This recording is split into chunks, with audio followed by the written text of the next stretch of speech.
J'ai posté plus de 200 vidéos sur YouTube et j'ai même pas 200 abonnés. J'ai posté presque tous les jours depuis mi-février et j'ai gagné 100 abonnés. Et en termes de vues, c'est pas la folie non plus. J'ai fait aussi une trentaine d'épisodes de podcast et j'ai eu, on va dire, 4-5 000 écoutes. J'ai posté des TikTok, des Instagram depuis des années. En fait, je pense que depuis adolescent, je poste sur les réseaux sociaux, je poste du contenu. Et j'ai jamais eu aucune opportunité business ni aucune réussite, popularité venue des réseaux sociaux. Et je pense que je suis en fait complètement normal et fais partie de la majorité des gens qui sont invisibles ou presque sur les réseaux sociaux.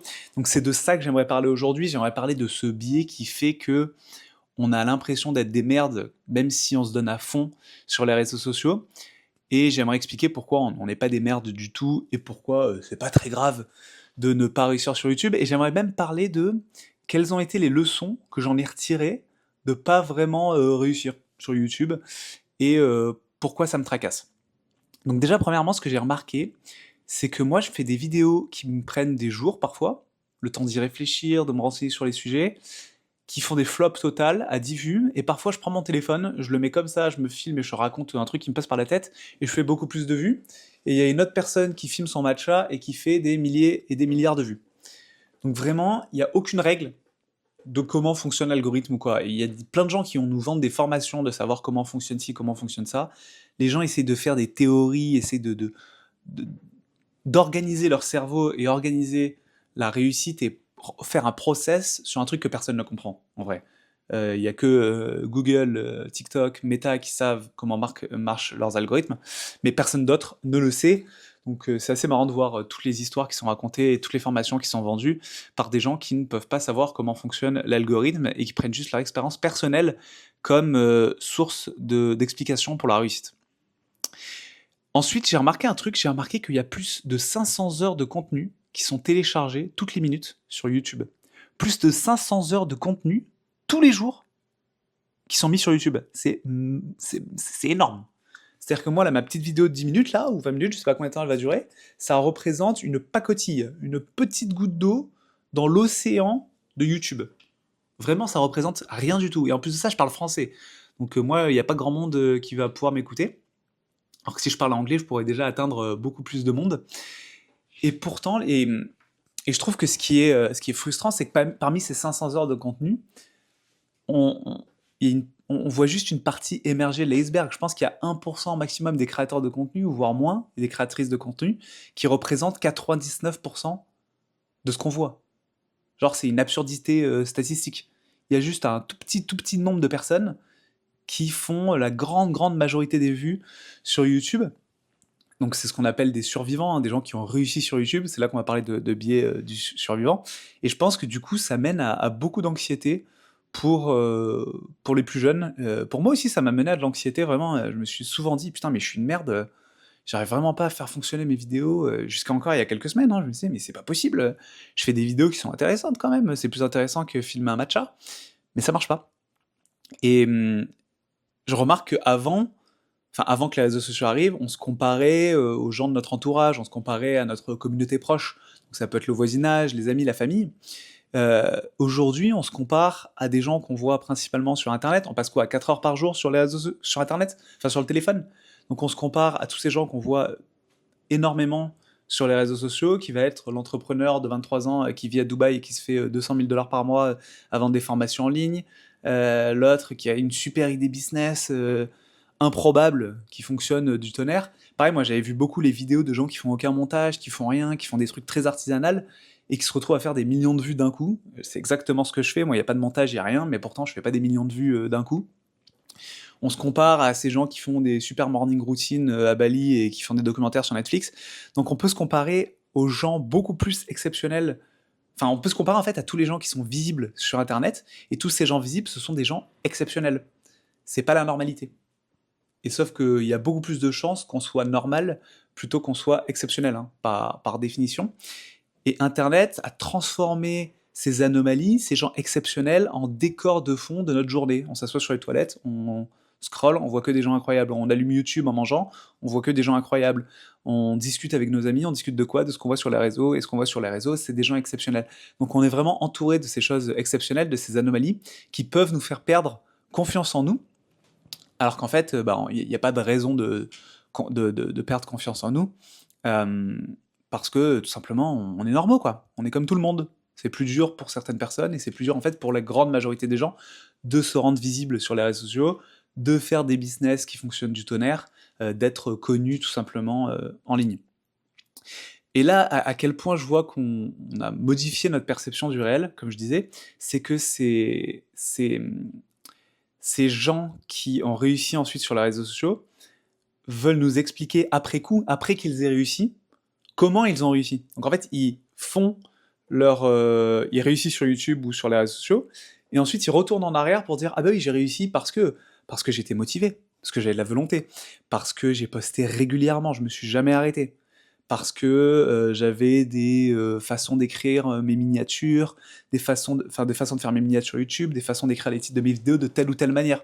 Donc en fait, ils rembobinent l'histoire en arrière pour expliquer leur réussite, parce que c'est très désagréable de se dire que tu as réussi parce que tu as eu un gros coup de cul. Tu vois, on déteste le hasard, on déteste... notre cerveau, je pense, a du mal à comprendre le hasard, à comprendre l'aléatoire. Donc notre cerveau va reconstruire une histoire après coup pour expliquer notre réussite. C'est le cas aussi pour les grands sportifs ou sportives qui vont souvent dire bon ben moi j'ai eu de la volonté. Mais les gens qui n'ont pas réussi peut-être aussi avaient beaucoup de volonté. Et c'est là qu'on parle de biais du survivant. Je pense que c'est étranger pour personne le biais du survivant. Il y a beaucoup de vidéos, beaucoup de contenu sur internet qui en parlent. Mais je vais rapidement faire l'histoire du biais du survivant.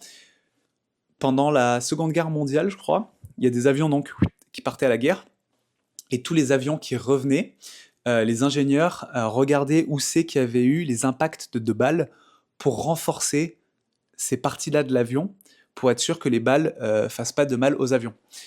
Et en fait, ce qu'ils ont remarqué, c'est que cette analyse-là, de prendre les avions qui sont revenus pour voir les impacts de balles, c'est vraiment la mauvaise chose à faire pour comprendre qu'est-ce qui va détruire les avions. Parce qu'ils ont, dans leur sélection d'avions, ils ont juste pris les avions qui revenaient à bon port. Mais tous les avions qui ont été détruits à la guerre, eux, ils pouvaient pas les voir parce qu'ils n'allaient pas les chercher. Et donc, ce qu'ils ont remarqué, c'est que protéger les endroits où il n'y avait pas d'impact de balles sur les avions qui revenaient, c'était justement la bonne chose à faire, parce que les avions qui revenaient et qui s'étaient pris des balles à ces endroits-là, ça voulait dire que ces endroits-là étaient assez renforcés et que ces avions-là pouvaient revenir à bon port. Est-ce que c'est clair? Donc en gros, le biais du survivant, c'est que pour analyser quelque chose, on prend uniquement les survivants pour voir ce qui a fonctionné. Donc, si je prends l'exemple des réseaux sociaux, on prend uniquement les gens qui ont réussi sur les réseaux sociaux pour comprendre comment ils ont réussi, mais on n'analyse pas tous ceux qui n'ont pas réussi, vu qu'il y en a des milliards et qu'ils n'ont, par définition, pas réussi. Mais ça serait beaucoup plus intéressant de prendre la sélection entière de créateurs de contenu pour voir exactement ce qui marche et ce qui ne marche pas. Pareil, quand quelqu'un a eu un cancer ou une maladie sévère et qui revient en disant bon ben maintenant je vais mieux, comment j'ai réussi à m'en sortir? Grâce à la volonté. Peut-être pas en fait, peut-être que tous les autres personnes qui sont morts et qui avaient cette maladie avaient aussi beaucoup de volonté, mais eux ils sont morts. Donc c'est peut-être autre chose qui fait qu'on guérit du cancer, et c'est peut-être pas simplement la volonté. C'est toujours fou, j'ai toujours l'impression, je fais à chaque fois, encore une fois, aucun montage, je le répète dans chacune de mes vidéos, mais des fois je me dis que je dois m'améliorer pour expliquer les concepts. Parce que je me dis, si vous me regardez là, vous risquez d'être perdu. J'espère que vous ne l'êtes pas, et c'est peut-être pour ça que mes vidéos marchent pas tout le temps, hein. Il faut peut-être que je m'améliore sur l'explication des concepts et quand je raconte quelque chose. Donc, je pense qu'on sous-estime un peu, pour revenir sur la réussite sur les réseaux sociaux, je pense qu'on sous-estime un peu tous les éléments qui font qu'on va réussir sur les réseaux sociaux. Alors oui, poster régulièrement, ça peut aider. Oui, le travail compte, mais je pense qu'il faut aussi mettre en avant le timing. Euh, Peut-être qu'on a les idées trop tard et que des personnes ont eu des idées bien avant nous. Et donc le timing de l'idée va avoir un impact sur la popularité des vidéos, les tendances, est-ce qu'on est sur les bonnes tendances, les rencontres. Si tu as des amis qui sont déjà sur les réseaux sociaux, qui sont déjà connus, ils peuvent t'aider à te faire connaître. Alors que moi personnellement, je connais personne de connu sur les réseaux sociaux. Donc j'ai personne pour me mettre en avant. Les algorithmes, je sais pas comment les algorithmes mettent en avant, peut-être qu'ils mettent en avant uniquement les gens qui polarisent, ceux qui ne polarisent pas. Moi je suis pas du genre polarisant. bah, peut-être qu'ils sont un peu plus mis de côté par les algorithmes. Il y a la chance, tout simplement, le hasard, le contexte culturel dans lequel tu évolues, les émotions du moment. Peut-être que les gens qui ne réussissent pas sont motivés à des moments et démotivés à d'autres, et ce qui fait que ça impacte leur progression sur les réseaux sociaux. Bref, toutes ces variables qu'on ne contrôle pas et qui auront un impact. Et moi, ce que j'ai appris, c'est que notamment avant, je regardais beaucoup le click-through rate de mes vidéos. Donc le click-through rate, c'est le pourcentage de gens qui ont cliqué sur mes vidéos. Et souvent, on te dit que pour augmenter ce pourcentage-là, il faut changer ta miniature, changer ton titre.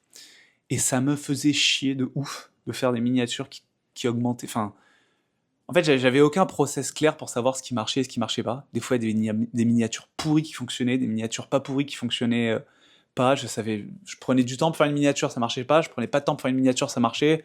Parfois inversement, donc j'ai jamais trop compris. Et au bout d'un moment, je me suis dit, je vais arrêter de regarder ce chiffre et je vais juste faire ce qui me plaît. Donc là, ça fait quelques semaines que j'ai mis une ambiance Alfred Hitchcock slash Twilight Zone, un peu vieux polar des années 50, parce que c'est un univers qui me plaît. Et bah, les chiffres sont très bas, parce que je les ai quand même regardés en vrai, mais je vais décider de laisser ça comme ça. Je vais laisser ça comme ça et tant pis, parce que ça me plaît, et de toute façon, je sais pas ce qui marche et ce qui marche pas. Si un jour ça marche, tant pis, si un jour je suis plus visible, tant mieux. Mais ça me gonfle vraiment de à chaque fois optimiser mes miniatures. J'aimerais faire quelque chose que je trouve beau, faire un peu un art, et voilà. Et aussi, ce que j'ai remarqué, c'est que je me suis beaucoup critiqué moi-même en disant putain, je suis pas assez discipliné, je suis pas assez bon, je suis pas assez intelligent. Je me suis beaucoup critiqué sur le fait que je réussissais pas sur les réseaux sociaux, et c'est quelque chose qui est en trame de fond souvent. J'ai peu de confiance en moi sur le fait que je sois capable de faire quelque chose seul en fait. Tout ce qui est entrepreneuriat ou création de contenu seul, j'ai vraiment, au fond de ma tête, j'ai l'impression que je suis nul. Je dis pas ça pour qu'on me plaigne, hein, j'ai vraiment l'impression que c'est pas quelque chose qui est fait pour moi, malgré le fait que ça me plaise de le faire. Parce que je prends jamais trop de mon énergie pour faire des montages. Regardez, là j'explique un truc, le concept c'est pas très clair, donc je me critique beaucoup sur ça. Mais j'essaye de me dire que de un, si ça me plaît, je vais continuer de le faire, parce que je maximise le temps où je passe des bons moments sur Terre. Et là, ça me plaît de faire cette vidéo. Et deuxièmement, je n'ai aucun espoir sur la réussite de quelconque de mes contenus sur Internet. Et troisièmement, j'essaie de me dire que bah, il y a enfin, que je suis normal en fait, s'il y a 500 heures qui sont uploadées tous les jours sur YouTube, je fais juste partie de la normalité. Je fais partie de tous ces gens qui postent et qui sont invisibles, ou presque invisibles, hein, parce que j'ai quand même... Je vous vois tous ceux qui me suivent, et je suis trop content. Mais il y a très peu de personnes, et je me dis que c'est ok.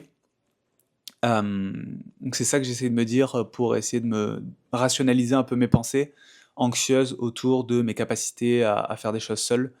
Et, euh, et voilà. Et j'essaie de me dire qu'il faut pas que je m'expose à chaque fois en regardant les gens exceptionnels sur la réseaux sociaux, ceux qui ont réussi, parce qu'il y en a très très très peu, et qu'il y a peu de chances que je sois comme eux. En fait, c'est juste statistique, même si c'est dur à accepter pour le cerveau. C'est comme ça.